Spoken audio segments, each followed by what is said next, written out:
സിബിനെ എനിക്ക് കുറേ കാലമായിട്ട് അറിയാം. അപ്പം നമ്മൾ തമ്മിൽ പല രീതിയിലും ബിസിനസ്സിൽ നമ്മൾ ഇൻട്രാക്ട് ചെയ്യാറുണ്ട്. അപ്പോൾ സിബിൻ്റെ മേഖല എന്ന് പറഞ്ഞാൽ മലയാളികൾക്ക് അത്ര പരിചിതമായിട്ടുള്ളൊരു മേഖലയല്ല. എനിക്ക് തോന്നണില്ല ഒരുപാട് പേര് സിബിനെ പോലുള്ള ആളുകളുടെ സർവീസ് എടുക്കുന്നുണ്ട് എന്നുള്ളത്. പക്ഷേ പലർക്കും ഭയങ്കര യൂസ്ഫുൾ ആയിട്ടുള്ള ഒരു സർവീസാണ് സിബിൻ ചെയ്യുന്നത്, വെൽത്ത് മാനേജ്മെൻറ്റ് അല്ലേ. ഇപ്പോൾ അതിനെക്കുറിച്ച് ഇപ്പോൾ സിബിൻ പറയുമ്പോഴാണ് എനിക്ക് പോലും പല കാര്യങ്ങളും അറിയാൻ പറ്റുന്നത്. ഇപ്പോൾ നമ്മളാണെങ്കിലും പല സ്ഥലങ്ങളിൽ ഇൻവെസ്റ്റ് ചെയ്യാൻ പോകുമ്പം സിബിൻ്റെ ഒരു അഡ്വൈസ് എടുക്കാറുണ്ട്. അവിടെ ഇട്ടാൽ നല്ലതായിരിക്കുമോ, അല്ലെങ്കിൽ ഏത് മ്യൂച്വൽ ഫണ്ട് ആയിരിക്കും നല്ലത്, അല്ലെങ്കിൽ ഈ എമൗണ്ട് FD ഇടണോ. അപ്പോൾ ഞാൻ എൻ്റേതായിട്ടുള്ള കുറേ ക്വസ്റ്റ്യൻസ് ഈ ഒരു പോഡ്കാസ്റ്റിന് വേണ്ടിയിട്ട് ഞാൻ റെഡി ആക്കിയിട്ടുണ്ട്. അപ്പോൾ അതിലേക്ക് നമ്മൾ പോകുന്നതിന് മുമ്പ് ഇപ്പം ഞാൻ പറഞ്ഞല്ലോ, ഈ വെൽത്ത് മാനേജ്മെൻറ്റ് എന്ന് പറയുന്ന കാര്യം എല്ലാവർക്കും കാശ് ഉണ്ടാക്കാൻ അറിയാം. പക്ഷെ അത് എങ്ങനെ മാനേജ് ചെയ്യണം, എവിടേക്ക് ഇൻവെസ്റ്റ് ചെയ്യണം, എങ്ങനെ നമ്മുടെ ആ ഒരു 60 വയസ്സിന് ശേഷം നമ്മൾ എങ്ങനെ ഇതിൽ നിന്നുള്ള ഫണ്ടൊക്കെ യൂസ് ചെയ്യണം, ഇതൊക്കെ പലർക്കും അറിയില്ല. അപ്പോൾ നമ്മൾ ഈ ഒരു ക്വസ്റ്റ്യൻസിലേക്ക് പോകുന്നതിന് മുൻപ് എനിക്ക് തോന്നുന്നു സിബിൻ എന്താണ് ചെയ്യുന്നത്, അല്ലെങ്കിൽ സിബിൻ്റെ പ്രൊഫൈൽ എന്താണ്, ഇതൊക്കെ നമ്മളുടെ ഒരു വ്യൂവേഴ്സിന് അറിയാൻ പറ്റുകയാണെങ്കിൽ കുറച്ച് നല്ലതായിരിക്കും. അപ്പോൾ അതിനെക്കുറിച്ചൊന്ന് പറഞ്ഞതിന് ശേഷം ഞാൻ ഈ പ്രിപ്പയർ ചെയ്തിരിക്കുന്ന കുറച്ച് ക്വസ്റ്റ്യൻസിലേക്ക് നമുക്ക് മൂവ് ചെയ്യാം. താങ്ക് യു നിമി പറഞ്ഞ പോലെ നമുക്ക് കുറച്ച് നാളായിട്ട് പരിചിതമാണെങ്കിലും നമ്മുടെ പ്രേക്ഷകർക്ക് വേണ്ടി എൻ്റെ പേര് Sibin Paul. Basically I am from Thrissur. അപ്പോൾ MBA ഒക്കെ കഴിഞ്ഞതിന് ശേഷമാണ് ഒരു ക്യാമ്പസ് പ്ലേസ്മെൻറ്റ് വഴി സൗത്ത് ഇന്ത്യൻ ബാങ്കിൽ പ്രൊബേഷണറി ഓഫീസറായിട്ട് പ്ലേസ്ഡ് ആവുന്നത് 2009. അപ്പോൾ അതിനുശേഷം ഇന്ത്യയിലുടനീളം വർക്ക് ചെയ്യാനുള്ള ഒരു ഓപ്പർച്യൂണിറ്റി അതിലൂടെ കിട്ടി. അപ്പോൾ I worked in Kerala, Coimbatore, Hyderabad, Delhi. അപ്പോൾ അങ്ങനെയൊക്കെ സഞ്ചരിച്ച് അതുപോലത്തെ കുറച്ചും കൂടെ നല്ല സിറ്റീസിൽ വർക്ക് ചെയ്തപ്പോഴാണ് നിമ്മി ഇപ്പോൾ പറഞ്ഞൊരു കാര്യം തന്നെ, ഒരുപാട് ഓൺട്രപ്രണേഴ്സിൻ്റെ കൂടെ ഇൻട്രാക്ട് ചെയ്തപ്പോഴാണ് എനിക്കത് കുറച്ചും കൂടെ വ്യക്തമായിട്ട് മനസ്സിലായത്. കാരണം നമ്മുടെ എഡ്യൂക്കേഷൻ സിസ്റ്റം തന്നെ നമ്മളെ പുഷ് ചെയ്യുന്നത് ഹൗ ടു മേക്ക് മണി എന്നതിലേക്കാണ്. അല്ലേ? ഇപ്പം നന്നായി സ്കൂളുകൾ തുടങ്ങിയാലും അവർ നന്നായി പഠിക്കണം, നന്നായി പഠിച്ചാൽ നല്ല മാർക്ക് കിട്ടും, നല്ല മാർക്ക് കിട്ടിയാൽ നല്ല കോളേജിൽ അഡ്മിഷൻ കിട്ടും, നല്ല കോളേജിൽ അഡ്മിഷൻ കിട്ടിയാൽ നല്ല പ്ലേസ്മെൻറ്റ് കിട്ടും. ഇതുവരെയാണ് നമ്മുടെ സൊസൈറ്റി ആണെങ്കിലും നമ്മുടെ എഡ്യൂക്കേഷൻ സിസ്റ്റം ആണെങ്കിലും നമ്മളെ പുഷ് ചെയ്തുകൊണ്ടിരിക്കുന്നത്. എന്നാൽ ഈ വരുന്ന നല്ല പൈസയെ എങ്ങനെ മാനേജ് ചെയ്യണമെന്ന് ആരും പറഞ്ഞു തരുന്നില്ല. സ്കൂളിൽ നിന്നായിക്കോട്ടെ, ഫാമിലിയിൽ നിന്നായിക്കോട്ടെ. മാത്രമല്ല നമ്മുടെ ഫാമിലിയിലൊന്നും ഡൈനിങ് ടേബിൾ ഡിസ്കഷൻ പോലും അല്ല മണി മാറ്റേഴ്സ്. ഇപ്പോൾ കുറച്ചുകൂടി ഇമ്പ്രൂവ്മെന്റ് വന്നു തുടങ്ങിയിട്ടുണ്ടെങ്കിലും മുമ്പേ ഇതുപോലും നടന്നിരുന്നില്ല. പലപ്പോഴും ഒരു ഫിനാൻഷ്യൽ സ്ട്രഗിളിലൂടെ കടന്നു പോകുന്ന പാരൻസ് ആണെങ്കിൽ അത് എങ്ങനെ കുട്ടികളെ അറിയിക്കാതെ നോക്കാം, ഇതൊക്കെയാണ് നമ്മുടെ ഫാമിലിയുടെ ഒരു കൾച്ചർ എന്ന് പറയുന്നത്. അപ്പോൾ ഇതിനെക്കുറിച്ച് കുറച്ചുകൂടെ കൂടുതലും മനസ്സിലായപ്പോഴാണ് ഞാൻ CFP എന്നൊരു കോഴ്സ് ഉണ്ട്, സർട്ടിഫൈഡ് ഫിനാൻഷ്യൽ പ്ലാനർ. അത് financial planning standard board US തരുന്ന ഒരു സർട്ടിഫിക്കേഷനാണ്. അപ്പോൾ അതിനെക്കുറിച്ച് കൂടുതൽ മനസ്സിലാക്കി. അപ്പോൾ ആ ഒരു സർട്ടിഫിക്കേഷൻ എടുത്തു. അപ്പോൾ ഇന്ത്യയിൽ ഇത് ക്വാളിഫൈഡ് ആയിട്ടുള്ള ആൾക്കാരുടെ എണ്ണം ഒരു 3000 മാത്രമാണ്. ആകെ അത്ര പേരേ ഉള്ളൂ. ഇനി അതിൽ തന്നെ ഇൻട്രസ്റ്റിംഗ് ആയിട്ടുള്ളൊരു കാര്യം എന്ന് വെച്ച് കഴിഞ്ഞാൽ ഒരു 50% റഫ്ലി അറൗണ്ട്, അതായത് 1500 people they are working in the research departments. ഇപ്പം മ്യൂച്വൽ ഫണ്ട് കമ്പനികളുടെ ആയിക്കോട്ടെ, ഇൻഷുറൻസ് കമ്പനികളുടെ ആയിക്കോട്ടെ, അങ്ങനത്തെ റിസർച്ച് ഡിപ്പാർട്ട്മെൻറ്റിലാണ് ഇവർ വർക്ക് ചെയ്യുന്നത്. അപ്പോൾ ക്ലൈൻറ്റ് ഫേസിംഗ് റോളിലേക്ക് വരുന്നത് ബാക്കിയുള്ള ഒരു 1500 പേരാണ്. ഇതിൽ തന്നെ 800 to 900 people are in Mumbai alone. അപ്പോൾ Mumbai being the financial capital of India, wealth മാനേജ്മെൻറ്റിൻ്റെ സർവീസ് ഏറ്റവും കൂടുതൽ എടുക്കുന്ന ആൾക്കാരും മുംബൈയിൽ തന്നെയാണ്. അപ്പോൾ അതുകൊണ്ട് തന്നെ ഒരു 800 to 900 ആറിൽ മുംബൈ. അപ്പോൾ റെസ്റ്റ് ഓഫ് ഒരു 500 to 600 ആൾക്കാരാണ് എൻ്റയർ ഇന്ത്യ എക്സ് മുംബൈ ആയിട്ടുള്ളത്. അപ്പോൾ ഇതുകൊണ്ട് തന്നെ we are not often getting an opportunity to meet a right professional. പലപ്പോഴും നമ്മൾ ഫിനാൻസ് ഗൈഡ് ചെയ്യുന്നത് നമ്മുടെ തൊട്ടടുത്തുള്ള ഒരു LIC ഏജൻ്റ് ആയിരിക്കാം, അല്ലെങ്കിൽ നമ്മുടെ ഫാമിലിയിൽപ്പെട്ട ആരെങ്കിലും ആയിരിക്കാം, അല്ലെങ്കിൽ നമ്മുടെ നൈബേഴ്സ്, ഫ്രണ്ട്സ്. ഇവർ നന്നായി ഫിനാൻസ് മാനേജ് ചെയ്യുന്നു എന്ന് നമുക്ക് തോന്നുന്ന കാര്യങ്ങൾ നമ്മൾ കോപ്പി ചെയ്ത് നമ്മൾ വളർന്നു വരുന്ന ഒരു ചുറ്റുപാടിൽ നമ്മുടെ ബ്രെയിനെ ഇൻഫ്ലുവൻസ് ചെയ്ത രീതിയിലാണ് നമ്മളെല്ലാവരും നമ്മുടെ ഫിനാൻസ് മാനേജ് ചെയ്തുകൊണ്ടിരിക്കുന്നത്. അപ്പോൾ അവിടെയാണ് ഒരുപാട് ഫിനാൻഷ്യൽ മിസ്റ്റേക്സ് നമ്മൾ റിപ്പീറ്റഡ് ആയിട്ട് ചെയ്തുകൊണ്ടിരിക്കുന്നത്. സിബിൻ്റെ ഒരു പ്രൊഫൈല് പറഞ്ഞു, ഒരു ജേണി പറഞ്ഞു. അപ്പോൾ ഇന്നത്തെ ഈ ഒരു സമൂഹത്തിൽ ഒരു വെൽത്ത് മാനേജറുടെ ഇമ്പോർട്ടൻസ് എന്താണ്, അതൊന്ന് പറയാമോ? നമുക്ക് ആസ് എ സൊസൈറ്റി നമുക്കറിയാം, ഒരു ഹെൽത്ത് കെയർ ഇഷ്യൂ ഉണ്ടെങ്കിൽ നമുക്കൊരു ഡോക്ടറെയാണ് കൺസൾട്ട് ചെയ്യേണ്ടത്. അതുപോലെ നമുക്കൊരു ലീഗൽ പ്രോബ്ലം വന്നാൽ ഒരു അഡ്വക്കേറ്റിനെയാണ് കൺസൾട്ട് ചെയ്യേണ്ടത്. അതുപോലെ നമ്മളൊരു വീട് വെക്കുകയാണെങ്കിൽ ഒരു റിയൽ എസ്റ്റേറ്റ് കൺസൾട്ടൻറ്റിനെ അല്ലെങ്കിൽ ആർക്കിടെക്റ്റിനെ, ഇവരെയാണ് കൺസൾട്ട് ചെയ്യേണ്ടത്. പക്ഷെ പലപ്പോഴും ഇറസ്പെക്റ്റീവ് ഓഫ് നമ്മുടെ ക്വാളിഫിക്കേഷൻ, നമ്മുടെ പ്രൊഫഷൻ, നമ്മളെല്ലാവരും തിങ്ക് ചെയ്യുന്നത് finance is something we all can manage എന്നുള്ളതാണ്. അപ്പോൾ പലപ്പോഴും അത് കറക്റ്റായ വഴിക്കല്ല നമ്മളെ കൊണ്ട് ചെന്ന് എത്തിക്കുന്നത്. കാരണം ഓരോ ഇൻഡിവിജ്വലും ഡിഫറൻ്റ് ആണ്. നമ്മുടെ ഡ്രീംസ്, നമ്മുടെ ആസ്പിറേഷൻസ്, നമ്മുടെ ലൈഫ് സ്റ്റൈൽ, ഇതെല്ലാം ഡിഫറൻ്റ് ആണ്. അപ്പോൾ ഇവിടെയാണ് നമ്മൾ വേറൊരാളെ കോപ്പി ചെയ്യാൻ ശ്രമിക്കുകയോ അല്ലെങ്കിൽ നമ്മൾ നമ്മുടെ സ്വന്തം ഇഷ്ടത്തിനനുസരിച്ച് ഇത് മാനേജ് ചെയ്യാൻ ശ്രമിക്കുമ്പോഴോ ചെയ്യുന്ന ഫിനാൻഷ്യൽ മിസ്റ്റേക്സ് വരുവാനുള്ള പ്രോബബിലിറ്റീസ് അല്ലെങ്കിൽ സാധ്യതകൾ വളരെ കൂടുതലാണ്. കാരണം നമ്മുടെ ഫിനാൻസ് മാനേജ് ചെയ്യേണ്ടത് നമ്മുടെ ഒരു ഹൂ ആസ് ആൻ ഇൻഡിവിജ്വൽ അതിനനുസരിച്ചായിരിക്കണം. അപ്പോൾ വേറൊരാളുടെ എക്സ്പെൻസ് ആയിരിക്കില്ല, അല്ലെങ്കിൽ ലൈഫ് സ്റ്റൈൽ ആയിരിക്കില്ല, അവരുടെ ഡ്രീംസ് ആയിരിക്കില്ല നമുക്കുള്ളത്. അപ്പോൾ പലപ്പോഴും റിസർച്ചസ് കാണിച്ചു തരുന്നത് നമ്മളുടെ ഡ്രീംസ് ആൻഡ് ആസ്പിറേഷൻസ് ഒരു വഴിക്ക് ട്രാവൽ ചെയ്യുന്നു, നമ്മുടെ ഫിനാൻസ് വേറൊരു വഴിക്കായിരിക്കും സഞ്ചരിക്കുന്നത്. അപ്പോൾ ഈ ഒരു ഗ്യാപ്പാണ് പലപ്പോഴും സ്ട്രെസ്സായിട്ട് ലൈഫിൽ അറൈസ് ചെയ്യാറുള്ളത്. അപ്പോൾ ഒരു പ്രോപ്പർ ഒരു ഫിനാൻഷ്യൽ പ്ലാനറെ അല്ലെങ്കിൽ ഒരു വെൽത്ത് മാനേജറെ കൺസൾട്ട് ചെയ്ത് നമ്മുടെ ആഗ്രഹങ്ങൾക്കനുസരിച്ച് നമ്മുടെ ഫിനാൻസ് പ്ലാൻ ചെയ്യുകയാണെന്നുണ്ടെങ്കിൽ പലപ്പോഴും നമ്മുടെ ലൈഫിൻ്റെ ക്വാളിറ്റി ബെറ്റർ ആയിരിക്കും, കുറച്ചും കൂടെ ഹാപ്പിനെസ് ഒക്കെ നമുക്ക് എൻജോയ് ചെയ്യാൻ പറ്റും. അപ്പോൾ ഇതാണ് ഇതിൻ്റെ ഒരു ഇമ്പോർട്ടൻസ് എന്ന് പറയുന്നത്. ഓക്കെ, ഇപ്പോൾ അതിലൊരു ഡൗട്ട് ഞാൻ ചോദിക്കാമെന്ന് പറഞ്ഞാൽ, ശരിക്കും പറഞ്ഞാൽ ഒരു മിഡിൽ ക്ലാസ് ആൾക്കാർക്ക് അല്ലേ, അവരെ സംബന്ധിച്ചിടത്തോളം 2 പേര് ചിലപ്പോൾ വർക്ക് ചെയ്യുന്നതായിരിക്കും. അപ്പോൾ അങ്ങനെയുള്ള ആളുകൾക്കും ഈ പറഞ്ഞ വെൽത്ത് മാനേജർ ഇങ്ങനത്തെയുള്ളൊരു കാര്യങ്ങൾ നമുക്ക് ആക്സസബിൾ ആണോ ആക്ച്വലി? തീർച്ചയായിട്ടും ഫിനാൻസ് പ്ലാൻ ചെയ്യേണ്ടത് വളരെ ഇമ്പോർട്ടൻ്റ് ആണ് ഒരു മിഡിൽ ക്ലാസ് ഫാമിലിയെ സംബന്ധിച്ചിടത്തോളം. കാരണം ഇന്ന് അവർ മിഡിൽ ക്ലാസ് ആയിരിക്കാം, ഗോയിങ് ഫോർവേഡ് അവരെ കുറച്ചും കൂടി ഒരു പ്രോസ്പെരിറ്റിയിലേക്ക് എത്തണമെന്നുണ്ടെങ്കിൽ ഈ ഫിനാൻസ് പ്ലാൻ ചെയ്ത് കഴിഞ്ഞാൽ മാത്രമാണ് അത് ഭയങ്കര ഈസി ആയിട്ട് നടക്കുകയുള്ളൂ. കാരണം നമ്മുടെ lifestyle cost is rising ഒരു ഭയങ്കര ഫാസ്റ്റ് പേസിലാണ് ഇപ്പോൾ കൂടിക്കൊണ്ടിരിക്കുന്നത്. നമുക്ക് എല്ലാവർക്കും അറിയാം ഇന്ത്യയുടെ ഇൻഫ്ലേഷൻ എന്ന് പറയുന്നത് ഒരു 6 to 7% ആണ്. ഇതെന്ന് പറയുമ്പോൾ ഇന്ത്യയുടെ ആവറേജ് ആണ്. പലപ്പോഴും that's include states like Bihar, states like Uttar Pradesh and states like Kerala also. അപ്പോൾ nothing wrong about these states. പക്ഷേ നമുക്ക് എല്ലാവർക്കും അറിയാം കേരളത്തിൻ്റെ ഒരു ലൈഫ് സ്റ്റൈൽ എന്ന് പറയുന്നത് കുറച്ചും കൂടി ഒരു ബെറ്റർ ആണ്. അപ്പോൾ കേരളത്തിൻ്റെ ഇൻഫ്ലേഷൻ എന്ന് പറയുന്നതും കുറച്ചും കൂടെ ഒരു കൂടിയ ലെവലിലാണ്, ഇന്ത്യയുടെ നാഷണൽ ആവറേജിനേക്കാളും കുറച്ചും കൂടെ കൂടുതലാണ്. അപ്പോൾ നാഷണൽ ആവറേജ് നമ്മൾ 6 to 7 എന്ന് പറയുമ്പോൾ പലപ്പോഴും കേരളത്തിൻ്റെ ആവറേജ് 8 to 9.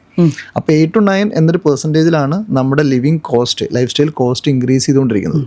അപ്പോൾ ഇത് 1 വർഷമോ 2 വർഷമോ കൂടുമ്പോൾ നമുക്ക് അത്ര ഫീൽ ചെയ്യില്ല. പക്ഷെ ഒരു 5 year അല്ലെങ്കിൽ 10 year കഴിയുമ്പോൾ ദിസ് ഓൾസോ ഗെറ്റ്സ് കോമ്പൗണ്ട്. അപ്പോൾ അന്ന് ആ എക്സ്പെൻസ് അനുസരിച്ച് നമ്മുടെ ലൈഫ് സ്റ്റൈൽ മാനേജ് ചെയ്ത് പോകണമെന്നുണ്ടെങ്കിൽ ഇത് പ്രോപ്പർലി പ്ലാൻ ചെയ്ത് കഴിഞ്ഞ് കഴിഞ്ഞാൽ മാത്രമേ നമുക്ക് പറ്റുള്ളൂ. പിന്നെ രണ്ടാമത്, ഇത് സെയിം ലൈഫ് സ്റ്റൈല് നമ്മൾ അഫോർഡ് ചെയ്യുന്ന ഫ്യൂച്ചറിൽ അഫോർഡ് ചെയ്യുന്നതിനുള്ള കോസ്റ്റാണ് ഇൻഫ്ലേഷൻ എന്ന് പറയുന്നത്.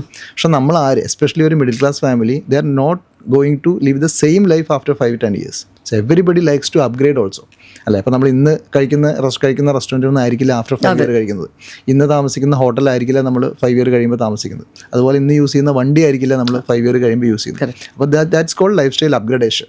അപ്പോൾ അതുകൂടെ വരുമ്പോൾ ideally we should not plan for ഈ 8-9% പ്ലാൻ ചെയ്താൽ പോരാ.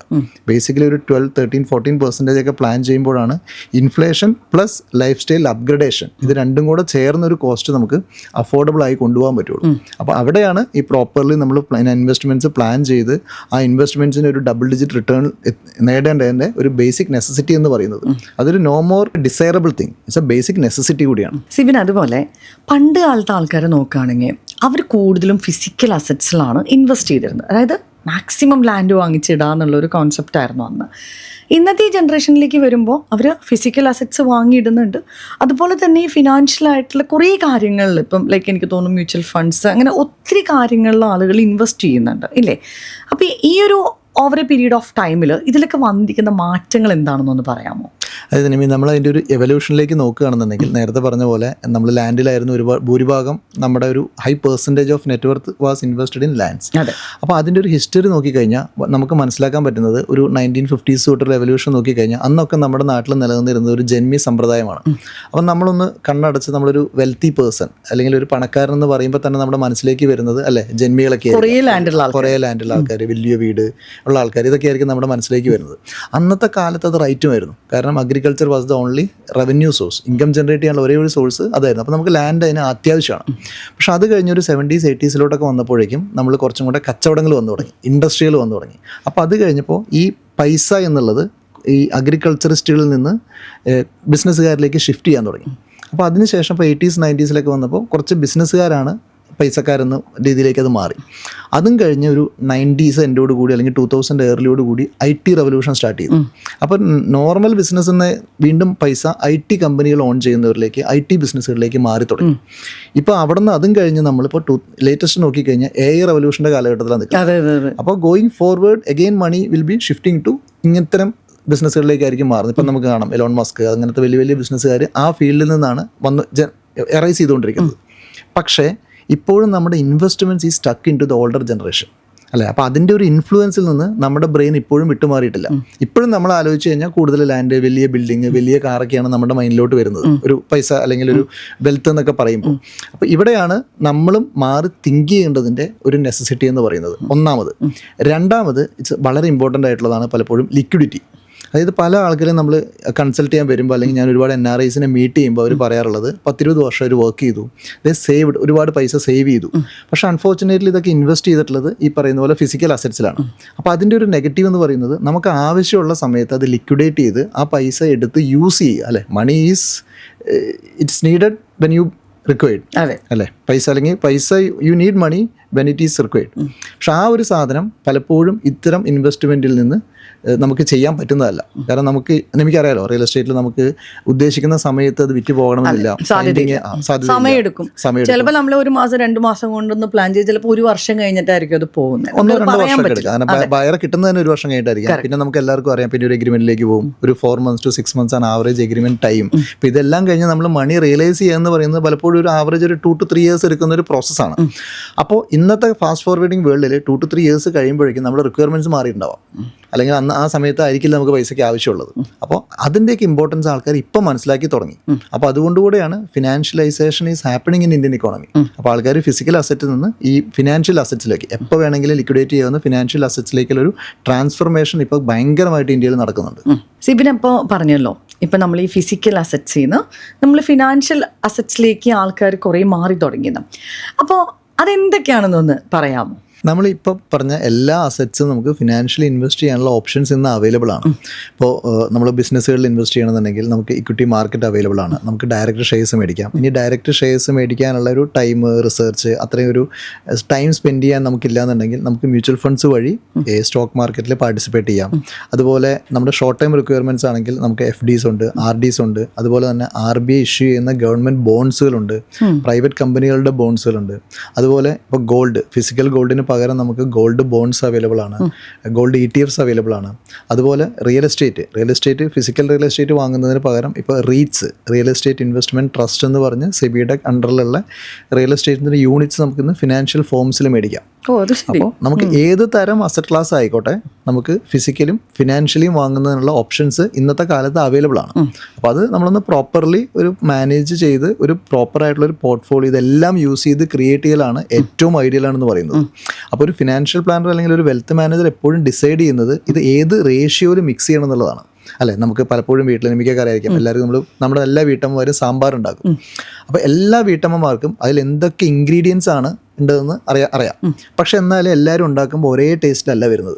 നമ്മളെല്ലാവരും പറയില്ല, ആ ഇൻഗ്രീഡിയൻസ് കറക്റ്റ് റേഷ്യോയിൽ ചേരുമ്പോഴാണ് നമുക്കൊരു പെർഫെക്റ്റ് ടേസ്റ്റ് കിട്ടുന്നത് എന്ന് പറഞ്ഞതുപോലെ ഇത് ഓരോ വ്യക്തികൾക്കും അനുസരിച്ച് അല്ല, ഓരോരുത്തർക്കും ഓരോ ടേസ്റ്റും ആയിരിക്കും ഇഷ്ടപ്പെടുന്നത്. അവരുടെ ഡ്രീംസും ഡിഫറെന്റ്. അപ്പോൾ ആ ഡ്രീംസിനനുസരിച്ചാണ് നമ്മൾ ഇതിൻ്റെ റേഷ്യോസ് ഫിക്സ് ചെയ്യേണ്ടത്. ഇപ്പോൾ എൻ്റെ അസറ്റ്സിൽ എത്ര പെർസെൻറ്റേജ് ആയിരിക്കണം എനിക്ക് സ്യൂട്ടബിൾ ആയിട്ടുള്ളത് റിയൽ എസ്റ്റേറ്റിൽ വേണ്ടത്, എത്ര പെർസെൻറ്റേജ് ആണ് എനിക്ക് FDയിൽ വേണ്ടത്, എത്ര പെർസെൻറ്റേജ് ആണ് എനിക്ക് ഗോൾഡിൽ വേണ്ടത്, എത്ര പെർസെൻറ്റേജ് ആണ് എനിക്ക് സ്റ്റോക്ക് മാർക്കറ്റ് പോലുള്ള അസറ്റ്സിൽ വേണ്ടത്. കാരണം അവിടെയാണ് ഏറ്റവും കൂടുതൽ ഗ്രോത്ത് വരുന്നത്. അപ്പോൾ ഇതിനെ ഒരു റേഷ്യോയിൽ മിക്സ് ചെയ്യുമ്പോഴാണ് ഓരോരുത്തർക്കും ചേരുന്ന ഒരു പെർഫെക്റ്റ് പോർട്ട്ഫോളിയോ കിട്ടുന്നത്. അപ്പോൾ അങ്ങനെ വരുമ്പോൾ നമ്മൾ നേരത്തെ പറഞ്ഞ പോലെ കുറച്ചും കൂടെ ലൈഫിന് ക്ലാരിറ്റി കിട്ടും. എൻ്റെ ഷോർട്ട് ടൈം ഡ്രീംസ് എന്താണ്, അതെങ്ങനെ അച്ചീവ് ചെയ്യാം, എൻ്റെ ലോങ് ടൈം ഡ്രീംസ് എന്താണ്, അതെങ്ങനെ അച്ചീവ് ചെയ്യാം. അപ്പോൾ ഒരു ക്ലാരിറ്റി, ഹാപ്പിനെസ്, ഈ പറഞ്ഞ പോലെ ഒരു സ്ട്രെസ് ഉണ്ടാവില്ല. മാത്രമല്ല ഡ്രീംസ് അച്ചീവ് ചെയ്യാൻ പറ്റുമ്പോൾ നമുക്ക് തോന്നുന്ന ഒരു ഫുൾഫിൽനെസ്, ഒരു സന്തോഷം, അതും ഒരു വേറെ തന്നെയായിരിക്കും.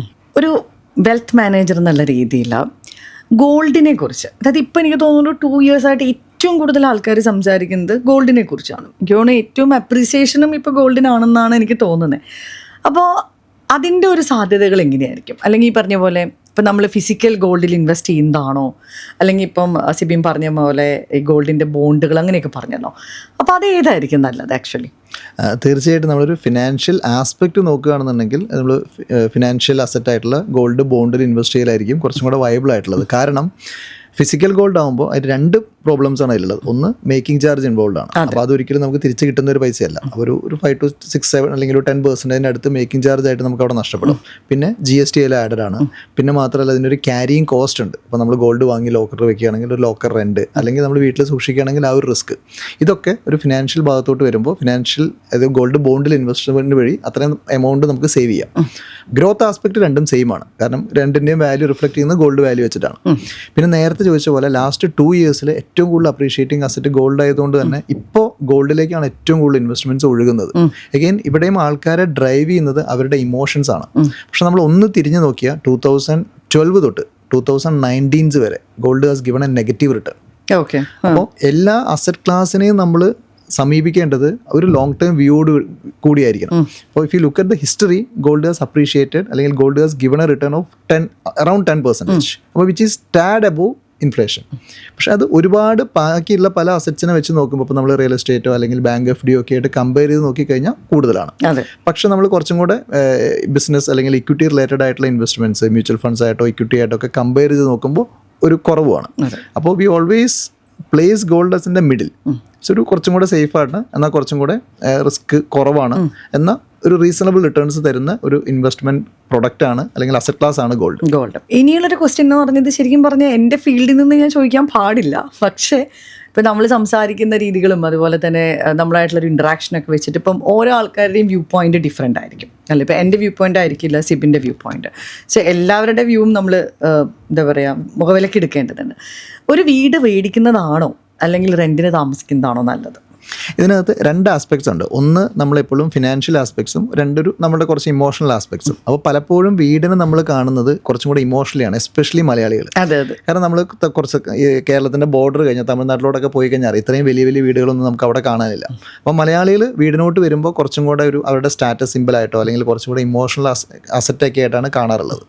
ഇനി വാങ്ങുന്നതിനും റെൻറ്റിങ്ങിൻ്റെയും നമ്മൾ ഫിനാൻഷ്യൽ ലാഭം നോക്കുകയാണെങ്കിൽ തീർച്ചയായിട്ടും നമ്മൾ റെൻറ്റിന് താമസിക്കുന്നതാണ് ലാഭം. കാരണം ഒരു എക്സാമ്പിൾ വെച്ച് പറഞ്ഞപ്പോൾ നമുക്ക് കൊച്ചി തന്നെ ഒരു 1 കോടി രൂപ അല്ലെങ്കിൽ 1.5 കോടി രൂപ വില വരുന്ന ഫ്ലാറ്റ് നമുക്കൊരു 25 അല്ലെങ്കിൽ 30,000 നമുക്ക് അവിടെ താമസിക്കാം.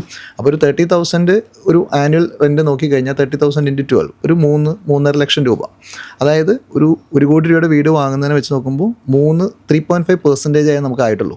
അപ്പം 3% എക്സ്പെൻഡ് കൊടുത്താൽ തന്നെ അല്ലെങ്കിൽ എക്സ്പെൻസിൽ നമുക്ക് ആ വീട്ടിൽ താമസിക്കാൻ പറ്റും. അപ്പോൾ ആ ഫെസിലിറ്റി നമുക്ക് എൻജോയ് ചെയ്യാൻ പറ്റും അല്ലേ. അപ്പോൾ അതൊന്ന്. രണ്ട്, ഒരു ഫ്ലെക്സിബിലിറ്റിയുടെ ഒരു ആസ്പെക്റ്റ് കൂടെ ഇതിലുണ്ട്. കാരണം ലൈഫ് എങ്ങനെയാണ് ഇവോൾവ് ചെയ്ത് വരുന്നത് നമുക്കറിയില്ല. ഇപ്പോൾ ഞാൻ എൻ്റെ തന്നെ കേസ് എടുക്കുകയാണെങ്കിൽ ഞാൻ തൃശ്ശൂരിലാണ്. അപ്പോൾ ഞാനൊരു തൃശ്ശൂരാണ് എൻ്റെ ഫസ്റ്റ് വീട് വാങ്ങിച്ചത്. പക്ഷേ അതിനുശേഷം നമ്മൾ ബിസിനസ് തുടങ്ങി. അപ്പോൾ നമ്മൾ കൊച്ചിയിലോട്ട് ഷിഫ്റ്റ് ചെയ്തു. അപ്പോൾ നമുക്ക് മനസ്സിലായി തൃശ്ശൂരല്ല നമ്മുടെ ഒരു നമ്മൾ സെറ്റിൽ ആവുന്ന പ്ലേസ് എന്ന് മനസ്സിലായി. അപ്പോൾ നമ്മൾ കൊച്ചിയിലോട്ട് ഷിഫ്റ്റ് ചെയ്തു. അപ്പോൾ ഇപ്പോൾ ആ വീട് അവിടെ കിടക്കുകയാണ്. അപ്പോൾ നമ്മൾ അതിന് വിൽക്കുക അല്ലെങ്കിൽ അതിനെ ഒന്നും അത്ര എളുപ്പമല്ല ഇപ്പോഴത്തെ കാലത്ത് ലിക്വിഡേറ്റ് ചെയ്യുക എന്നുള്ളത്.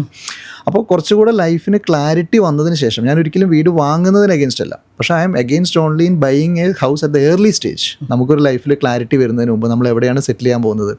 പിന്നെ അടുത്തൊരു കാര്യം നമ്മൾ കണ്ടുവരാറില്ല എപ്പോഴും കുട്ടികളായതിനു ശേഷം അവരുടെ ഒരു സ്കൂളിനെ ചുറ്റിപ്പറ്റിയായിരിക്കും കുറച്ചുകൂടെ നമ്മുടെ ലൈഫ് ഒരു 10-12 ഇയേഴ്സ് എന്ന് പറയുന്നത്. അപ്പോൾ പലപ്പോഴും നമ്മളൊരു വീട് വാങ്ങിച്ചു കഴിഞ്ഞാൽ അത് ഏർലി സ്റ്റേജിൽ മേടിച്ച് കഴിഞ്ഞാൽ ഇവരുടെ ഒരു ലോങ് ട്രാവല്, അതുപോലെ നമ്മുടെ ഓഫീസിലേക്കുള്ള ട്രാവൽ ലോങ്, അപ്പോൾ ഇതൊക്കെ വാങ്ങിച്ചു കഴിഞ്ഞാൽ നമുക്കത് ഷിഫ്റ്റ് ചെയ്യുക എന്നുള്ളത് അത്ര ഫ്ലെക്സിബിൾ അല്ല.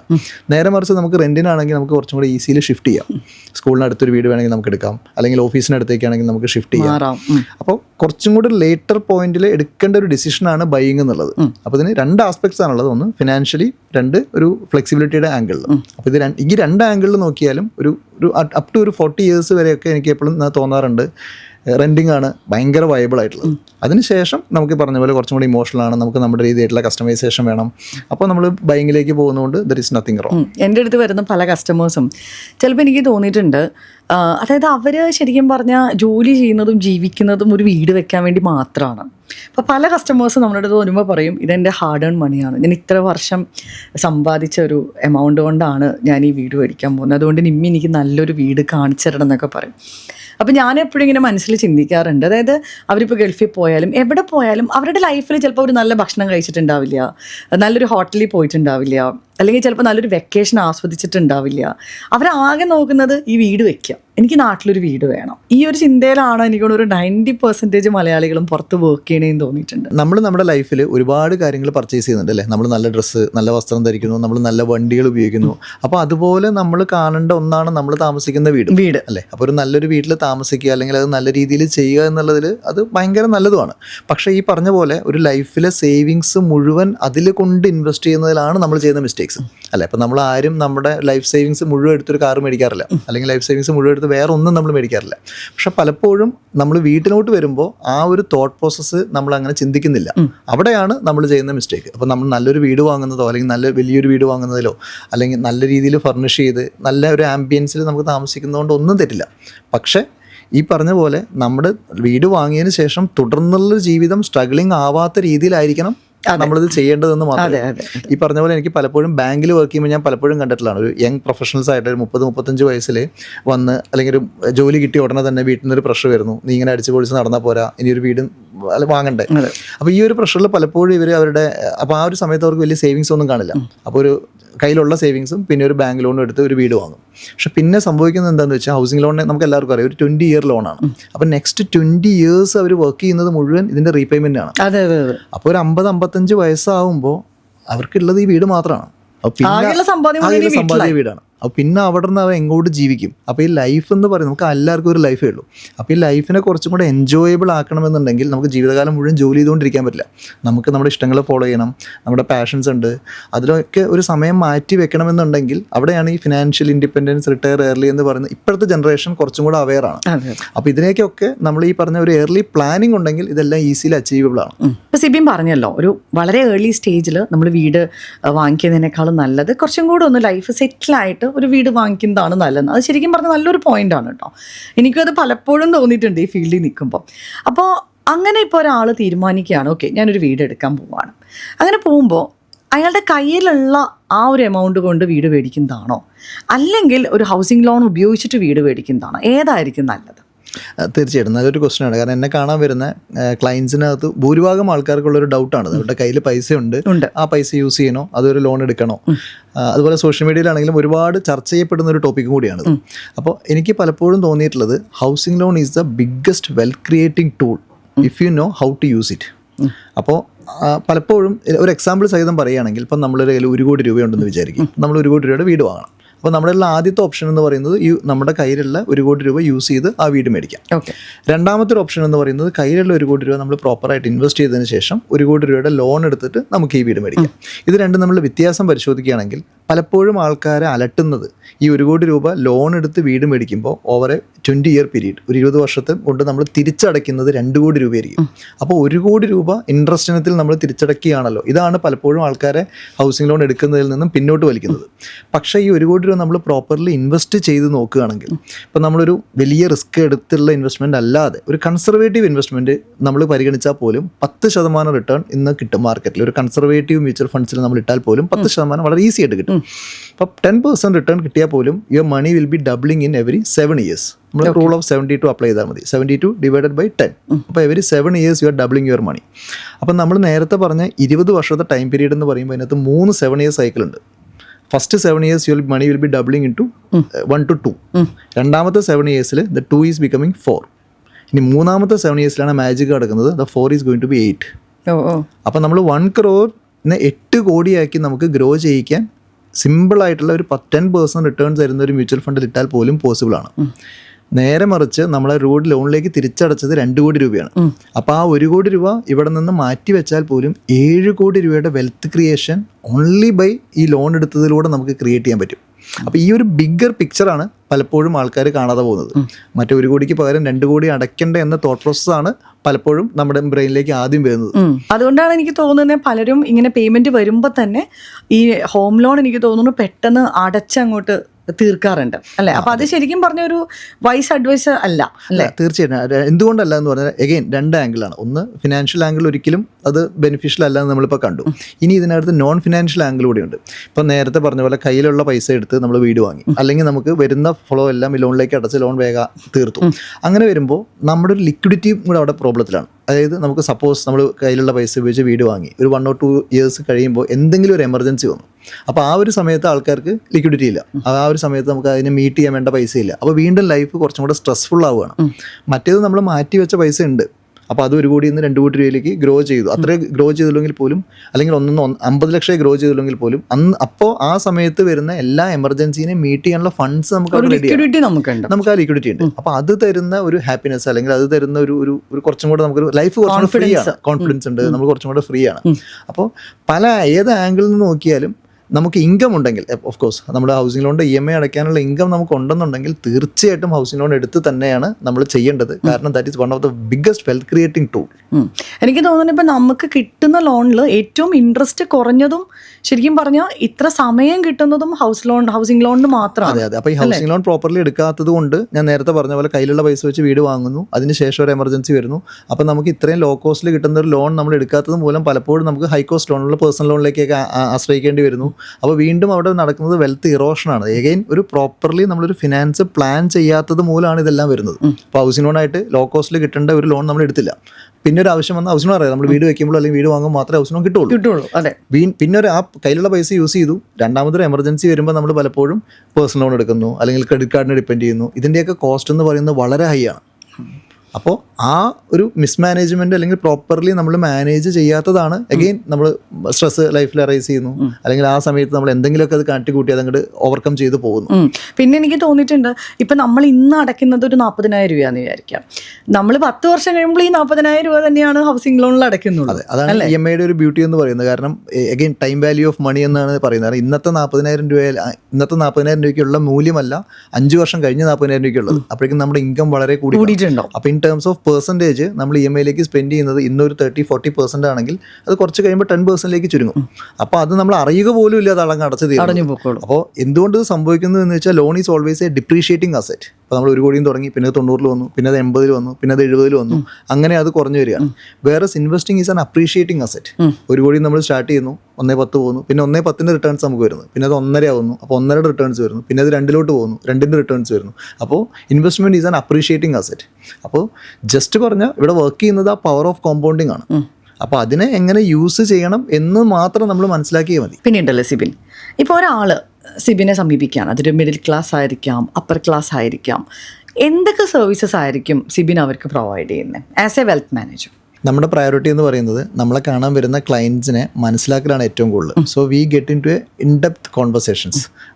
എന്താണ് അവർ, what money means to them, what is their lifestyle, എന്തൊക്കെയാണ് ഇവരുടെ ഡ്രീംസ്, എന്തൊക്കെയാണ് ഇവരുടെ ആസ്പിറേഷൻസ്. അപ്പോൾ ഈ ഒരു കോൺവെർസേഷന് കുറച്ചും കൂടെ ഡീറ്റെയിൽ ആയിട്ട് ചെയ്യുമ്പോഴാണ് നമുക്ക് മനസ്സിലാവുള്ളൂ. പലപ്പോഴും അവർ ചോദിച്ചു വരുന്നൊരു കാര്യം ആയിരിക്കില്ല അവർക്ക് ആവശ്യമായിട്ടുള്ളത്, അല്ലേ? കാരണം നമ്മുടെ പെർസെപ്ഷൻസും അല്ലെങ്കിൽ അതാണ് നല്ലത്, ഇതാണ് നല്ലത് എന്ന് പറഞ്ഞിട്ടായിരിക്കും പലരും വരിക. പക്ഷെ നമ്മൾ അവരോട് കൂടെ ഇരുന്ന് കുറച്ചും കൂടെ ഡീപ്പറായിട്ടുള്ള കോൺവെർസേഷൻസിന് എത്തുമ്പോഴാണ് നമുക്ക് തന്നെ ഇവരുടെ ഗോൾസിന് നമുക്ക് കുറച്ചും കൂടെ ബൈഫർഗേറ്റ് ചെയ്യാൻ പറ്റും. ലോങ് ടേമിലേക്ക് വേണ്ട ഗോൾസ് എന്താണ്, ഷോർട്ട് ടൈമിലേക്ക് വേണ്ട ഗോൾസ് എന്താണ്, മീഡിയം ടൈം ഗോൾസ് എന്താണ്. അപ്പോൾ പിന്നെ അടുത്തതെന്ന് പറയുന്നത് ഈ ഓരോ ഗോൾസിനും പറ്റുന്ന ഏറ്റവും നല്ല ഇൻവെസ്റ്റ്മെൻറ്റ്സ് ഏതൊക്കെയാണ്. അപ്പോൾ നമ്മൾ അങ്ങനെയാണ് ക്ലയൻസിന് ഫിനാൻസ് പ്ലാൻ ചെയ്യുന്നത്. അല്ലാതെ നമ്മളൊരു പ്രൊഡക്റ്റായിട്ട് ഒരു സ്കീമായിട്ട് ഒരിക്കലും റെക്കമെൻഡ് ചെയ്യാറില്ല. പലപ്പോഴും എനിക്ക് തോന്നാറുണ്ട് നമ്മളെ കാണാൻ വരുന്നത് ഇപ്പോൾ ബാങ്കേഴ്സിലേക്കോ അല്ലെങ്കിൽ നമ്മൾ പല കൺസൾട്ടന്റുമാരെ കാണാൻ പോകുമ്പോൾ they will be pushing you some kind of schemes. ഈ ഒരു സ്കീമിൽ ഇൻവെസ്റ്റ് ചെയ്താൽ നല്ലതായിരിക്കും, അല്ലെങ്കിൽ ഈ സ്കീമിൽ ഇൻവെസ്റ്റ് ചെയ്ത് ഇത്ര റിട്ടേൺ കിട്ടും.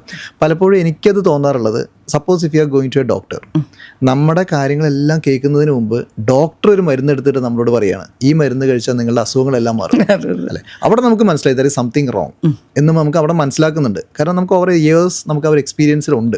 പക്ഷെ നേരെ മറിച്ച് ഇൻവെസ്റ്റ്മെൻറ്റിലോട്ട് പോകുമ്പോൾ അല്ലെങ്കിൽ ഫിനാൻസിലോട്ട് പോകുമ്പോൾ പലപ്പോഴും നമ്മളെ ഗൈഡ് ചെയ്യുന്ന റിട്ടേൺസ് ആണ്.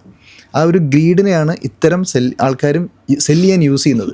അപ്പോൾ ഈ ഒരു സ്കീമിലിട്ടാൽ നിങ്ങൾക്ക് ഇത്ര കിട്ടും, ഈ ഒരു സ്കീമിലിട്ട് എത്ര കിട്ടും. പലപ്പോഴും അത് നമുക്ക് ആവശ്യമാണോ അല്ലയോ എന്ന് പോലും നമ്മൾ ചിന്തിക്കാറില്ല.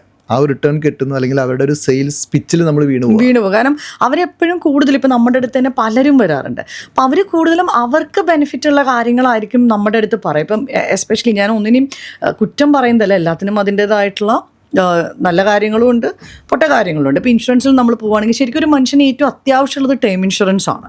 പക്ഷെ എത്ര പേരാണ് ടേം ഇൻഷുറൻസ് നമ്മുടെ അടുത്ത് പറയുന്നത്? അവരെപ്പോഴും പറയുന്നത് ഈ പറഞ്ഞ ഇൻവെസ്റ്റ്മെന്റ്സ് മിക്സ് ചെയ്തിട്ടുള്ള കാര്യങ്ങൾ. അവരുടെ റവന്യൂ വരുന്നത് അവിടെയാണ്. റവന്യൂ മാത്രം നമുക്കത് നല്ലൊരു ഇൻവെസ്റ്റ്മെന്റ് അല്ല എന്ന് മാത്രമല്ല, നമുക്ക് ആവശ്യമുള്ള ഇൻഷുറൻസ് കവറേജും അവിടെ കിട്ടുന്നില്ല. അപ്പം നേരെ മറിച്ച് നമ്മളൊരു വണ്ടി വാങ്ങുന്നു, നമുക്കറിയാം ഒരു വണ്ടിയുടെ ഇൻഷുറൻസ് എന്ന് പറയുന്നത് വണ്ടിയുടെ എക്സ്ഷോറൂം വിലയ്ക്കാണ്. പക്ഷെ നമ്മൾ നമ്മുടെ ലൈഫിനെ ഇൻഷുർ ചെയ്യുന്നത് എന്തിലാണ്? ആരെങ്കിലും കൊണ്ടുവരുന്നൊരു സ്കീമിനെ ബേസ് ചെയ്തിട്ടാണ് നമ്മൾ നമ്മുടെ ലൈഫിനെ ഇൻഷുർ ചെയ്യേണ്ടത്. ശരിക്കും അങ്ങനെയല്ല ചെയ്യേണ്ടത്. നമ്മുടെ ലൈഫിനും ഒരു വാല്യൂ ഉണ്ട്. Every human being has A value. അത് ടിപ്പിക്കലി നമുക്കൊരാളെ റീപ്ലേസ് ചെയ്യാൻ പറ്റില്ല, പക്ഷെ ആൾ ഏൺ ചെയ്തുകൊണ്ടിരിക്കുന്ന ആ ഫാമിലിനെ സപ്പോർട്ട് ചെയ്യുന്ന ഒരു എമൗണ്ട് ഉണ്ടല്ലോ, അതിനെ റീപ്ലേസ് ചെയ്യാനാണ് ആക്ച്വലി ഇൻഷുറൻസ് എടുക്കേണ്ടത്. അപ്പോൾ ഒരാൾക്ക് ഐഡിയൽ ആയിട്ടുള്ള ഇൻഷുറൻസ് എന്ന് പറയുന്നത് അയാളുടെ ഏണിങ്സുമായിട്ട് റിലേറ്റഡ് ആണ്. അപ്പോൾ ആ ഏണിങ്സിനെ വെച്ച് നമ്മൾ അറൈവ് ചെയ്യണം, this is the value he should be insured his life. അപ്പോൾ ആ ഇൻഷുറൻസ് നമ്മൾ ടേം ഇൻഷുറൻസ് വഴി മാത്രമേ എടുക്കാൻ പറ്റുള്ളൂ. കാരണം അതൊരു കുറച്ച് ഹയർ ഫിഗർ ആയിരിക്കും. അപ്പോൾ അത് എടുക്കാനുള്ള പ്രീമിയം നമ്മളൊരു പ്രോപ്പർ ടേം ഇൻഷുറൻസ് എടുക്കുകയാണെങ്കിൽ വളരെ നെഗ്ലിജിബിൾ ആണ്, ചെറിയൊരു എമൗണ്ടേ വരുന്നുള്ളൂ. പക്ഷേ ഈ ഒരു അവയർനെസ് ഇല്ലാത്തത് മൂലമാണ് നമ്മൾ പലപ്പോഴും ഇതിലേക്ക് എത്തിപ്പെടാത്തത്, റോങ് പ്രൊഡക്റ്റിലേക്ക് പോയി എത്തുന്നത്. അവിടെയാണ് ഈ സ്കീം സെല്ലേഴ്സ് അല്ലെങ്കിൽ പല പല പ്രൊഡക്റ്റ് റെക്കമെൻഡേഷനിൽ നിന്ന് നമ്മൾ മാറി നിന്ന് നമുക്ക് എന്താണ് വേണ്ടത്, എന്താണ് നമ്മുടെ റിക്വയർമെൻറ്റ്സ്, എന്താണ് നമ്മുടെ ഡ്രീംസ്, എന്താണ് നമ്മുടെ അസ്പിറേഷൻസ്, എന്താണ് നമ്മുടെ ലൈഫ് സ്റ്റൈൽ, എഗെയിൻ ഇതിലേക്ക് പോയിട്ട് വേണം നമ്മളിത് പ്ലാൻ ചെയ്തു വരാൻ. അപ്പോൾ തീർച്ചയായിട്ടും ഇത്തരം സർവീസുകളാണ് നമ്മൾ പ്രൊവൈഡ് ചെയ്യുന്നത്. പിന്നെ ഉണ്ടല്ലോ സിബിൻ, ഇപ്പോൾ നമ്മൾ നോക്കുകയാണെങ്കിൽ എല്ലാവരുടെ കയ്യിലും അത്യാവശ്യം കാശൊക്കെ ഉണ്ട്, അത്ര പ്രശ്നങ്ങളൊന്നുമില്ല. പക്ഷേ സന്തോഷം ഉണ്ടോ എന്ന് ചോദിച്ചു കഴിഞ്ഞാൽ എനിക്ക് തോന്നണേ അതിങ്ങനെ കുറഞ്ഞാണ് വരുന്നതായിട്ട് നമ്മൾ കാണുന്നത്. നമ്മൾ ഈ കാണുന്ന പോലെ എല്ലാവരും ഹാപ്പി അല്ല. അപ്പോൾ ആ ഒരു ഹാപ്പിനെസ് ഒക്കെ നമ്മുടെ ലൈഫിൽ തിരിച്ചു കൊണ്ടുവരാനായിട്ട് എന്തായിരിക്കും നമുക്ക് ചെയ്യാനായിട്ട് പറ്റുക? അതിലേക്ക് 1-2 കാര്യങ്ങളാണുള്ളത്. ഒന്ന്, എനിക്ക് പലപ്പോഴും തോന്നിയിട്ടുള്ളത് നമ്മളിപ്പോഴും ഈ മെറ്റീരിയൽ പൊസഷൻസിൻ്റെ പുറകെയാണ് നമ്മൾ പോകുന്നത്, അല്ലേ? എന്തെങ്കിലുമൊക്കെ നമുക്ക് എപ്പോഴും അക്വയർ ചെയ്തുകൊണ്ടിരിക്കണം. നല്ല വണ്ടി ആയിക്കോട്ടെ, അല്ലെങ്കിൽ നമുക്ക് കുറച്ചും കൂടെ നല്ല വീടായിക്കോട്ടെ, കുറച്ചും കൂടെ നല്ല അപ്ഗ്രേഡ് ചെയ്തുകൊണ്ടിരിക്കണം. അപ്പോൾ ഇങ്ങനെയുള്ള കുറച്ച് മെറ്റീരിയൽ പൊസഷൻസിൻ്റെ പുറകെയാണ് ഇപ്പോഴത്തെ സൊസൈറ്റി എന്ന് എനിക്ക് പലപ്പോഴും തോന്നാറുണ്ട്. നേരെ മറിച്ച് നമ്മൾ കുറച്ചും കൂടെ എക്സ്പീരിയൻസിൽ ഇൻവെസ്റ്റ് ചെയ്യുകയാണെന്നുണ്ടെങ്കിൽ നമുക്ക് കുറച്ചും കൂടെ ഹാപ്പിനെസ് കൂട്ടാൻ പറ്റും. ഇപ്പോൾ മേ ബി ട്രാവലിംഗ് ആയിക്കോട്ടെ, അല്ലെങ്കിൽ നമുക്ക് സന്തോഷം തരുന്ന കുറച്ച് ആക്ടിവിറ്റികൾ, അങ്ങനെ നമ്മുടെ പാഷനെ ഫോളോ ചെയ്യുക. ഇതൊക്കെ വരുമ്പോഴാണല്ലോ നമ്മുടെ ഹാപ്പിനെസ് കൂടുന്നത്. അപ്പോൾ എഗെയിൻ ഇതിലേക്കും നമ്മുടെ ഫിനാൻസായിട്ട് ഭയങ്കരമായിട്ട് ഇൻ്റർറിലേറ്റഡ് ആണ്. കാരണം നമുക്ക് പലപ്പോഴും നമ്മുടെ ആഗ്രഹങ്ങൾ അച്ചീവ് ചെയ്യണമെന്നുണ്ടെങ്കിൽ പലപ്പോഴും പൈസ ഒരു ഫാക്ടറാണ്. പൈസ ഫാക്ടറാണെന്ന് മാത്രമല്ല, അത് ആവശ്യമുള്ള സമയത്ത് വേണം താനും. അപ്പോൾ ഈ 2 കാര്യങ്ങളാണ് ഇതിലേക്ക് ഫിനാൻസുമായിട്ട് റിലേറ്റഡ് ആയിട്ടുള്ളത്.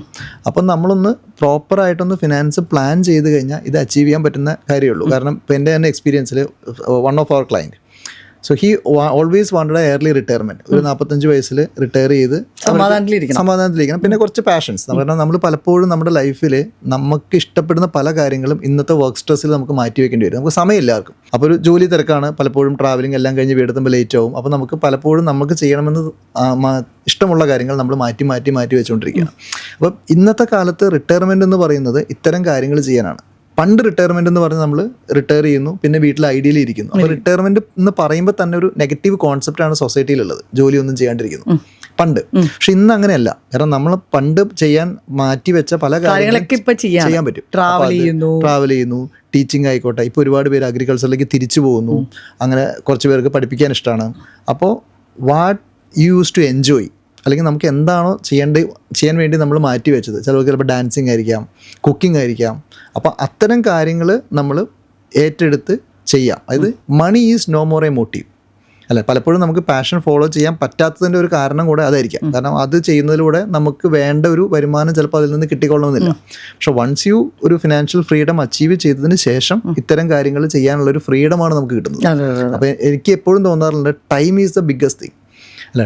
ലോകത്തിലെല്ലാവർക്കും യുണീക്കായിട്ട് ഈക്വലായിട്ട് ഗോഡ് കൊടുത്തിട്ടുള്ള ഒരേ ഒരു സാധനം ടൈമാണ്. അപ്പോൾ അതിനെ നമ്മൾ വേണ്ട രീതിയിൽ യൂസ് ചെയ്ത് ഒരു ഫ്രീഡത്തിലേക്ക് എത്തിക്കഴിഞ്ഞാൽ പിന്നെ നമ്മുടെ ഇഷ്ടത്തിനനുസരിച്ച് ഈ ടൈം യൂസ് ചെയ്യാനുള്ള ഒരു ഫ്രീഡമാണ് നമുക്ക് അവിടെ കിട്ടുന്നത്.